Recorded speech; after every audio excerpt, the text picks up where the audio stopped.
Malam ini kami dari 3K, Kompas.com, Kompas TV, dan Harian Kompas mendapat kesempatan eksklusif bisa beramah tamah dan berbincang secara langsung dengan penjabat Gubernur Kalimantan Timur, Bapak Dr. Akmal Malik, MSI, beserta jajarannya.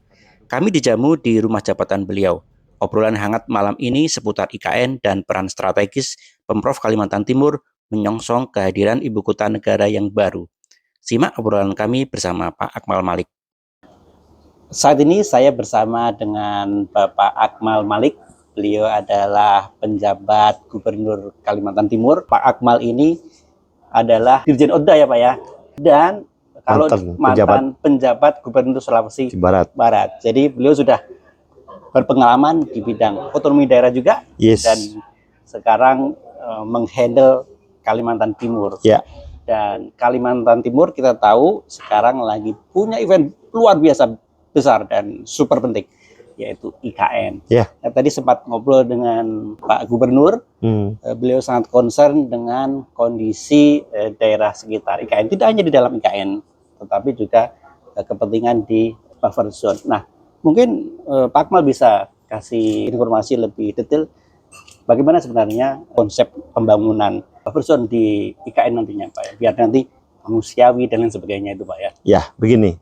Kita tahu Undang-Undang Nomor 3 2022 sudah menetapkan ibu kota Nusantara di Kalimantan Timur, dan itu saat ini sedang proses pembangunan. Dan keberadaan ibu kota Nusantara ini tentunya akan menimbulkan pertumbuhan yang cukup tinggi di lokasi IKN itu yang ada di Kabupaten Penajam Pasir Utara itu. Dan keberadaan IKN ini tentunya akan berdampak terjadinya peningkatan pertumbuhan yang cukup signifikan di wilayah ini. Tetapi juga harus diingat ketika seluruh mata tertuju kepada pertumbuhan IKN, harus diingat juga ada wilayah di sekitarnya juga yang sudah existing selama ini.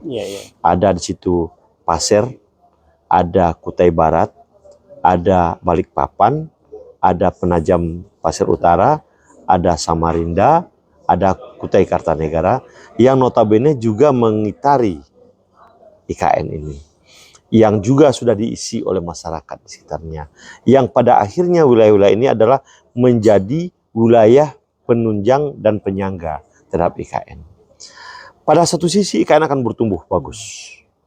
Ya, nah daerah-daerah sekitar ini akan menjadi penunjang dan penyangga.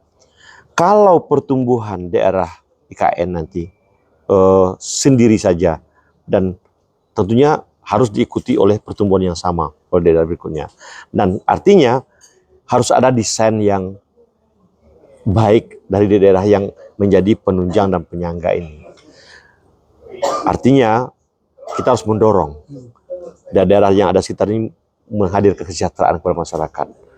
Pelayanan publik yang ada di wilayah-wilayah penyangga dan penunjang ini juga harus kita optimalkan agar mereka jadi betul-betul bisa memberikan ruang yang baik kepada IKN. IKN tidak bisa bertumbuh sendiri.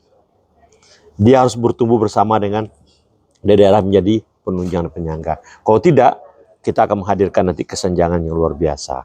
Nah, disinilah kita ingin membangun desain. Sekali lagi, jangan hanya fokus kepada IKN, tapi fokuslah kepada daerah peripheral yang tadi saya sampaikan tadi, karena sesungguhnya membangun sebuah daerah tidak bisa cuma fokus kepada daerah yang difokus itu saja, tapi adalah membangun daerah secara keseluruhan. Karena IKN tidak berdiri sendiri, tapi dia adalah bagian dari daerah luas yang berada pada posisi wilayah Kalimantan Timur. Secara sosial dia terhubung ya, secara sosial. Mungkin secara administratif dia akan terpisah, secara sosial, secara ekonomi dia akan terhubung satu sama lain.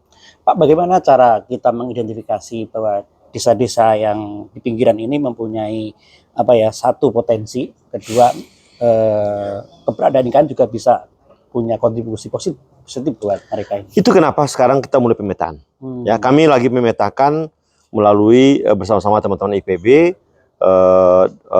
melalui program data desa presisi. Ya, ada 4 desa yang berada di wilayah delineasi ya di di wilayah PPU, dan ada 37 ya desa yang sekarang lagi dimulai pemetaan oleh teman-teman dari IPB.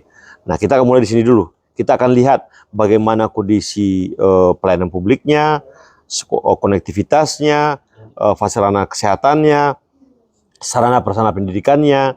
Nah, kita melihat jangan sampai sarana prasarana yang sudah ada ini kemudian akan stuck. Bagaimana mereka nanti akan menjadi penunjang dan penyangga terhadap sarana prasarana yang sudah ada di IKN. Mereka harus menjadi satu kesatuan. Pemaaf, kita katakan walaupun secara administratif dia nanti akan berbeda, tetapi secara sosial dia tidak bisa dipisah. Iya, betul. Gitu.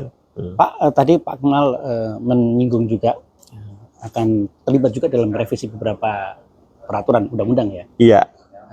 Mungkin ini salah satu beban tambahan Pak Akmal juga ya. Itu gimana nanti akan menghandle itu Pak? Mulai dari revisi UU IKN sendiri ya.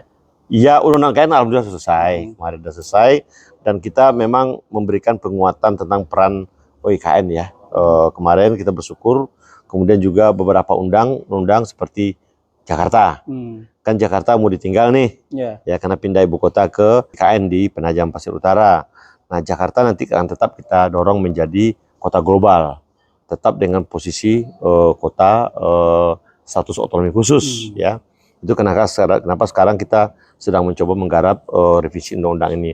Insya Allah kita berharap, walaupun undang-undang 3 mengatakan bisa diberikan tenggang waktu sampai dengan 15 Februari 2024, tapi kita mencoba nanti kita selesaikan bulan Desember ini. Sehingga nanti Jakarta tetap bertumbuh menjadi daerah otonom dengan status khusus menjadi kota global, sementara OIKN tetap menjadi ibu kota dengan status ibu kota negara khusus juga. Oke. Terima kasih banyak Pak Akmal. Kita akan berjumpa lagi dengan Pak Akmal di sesi berikutnya ya. Mudah-mudahan Pak ya. Siap. Ya. Terima kasih.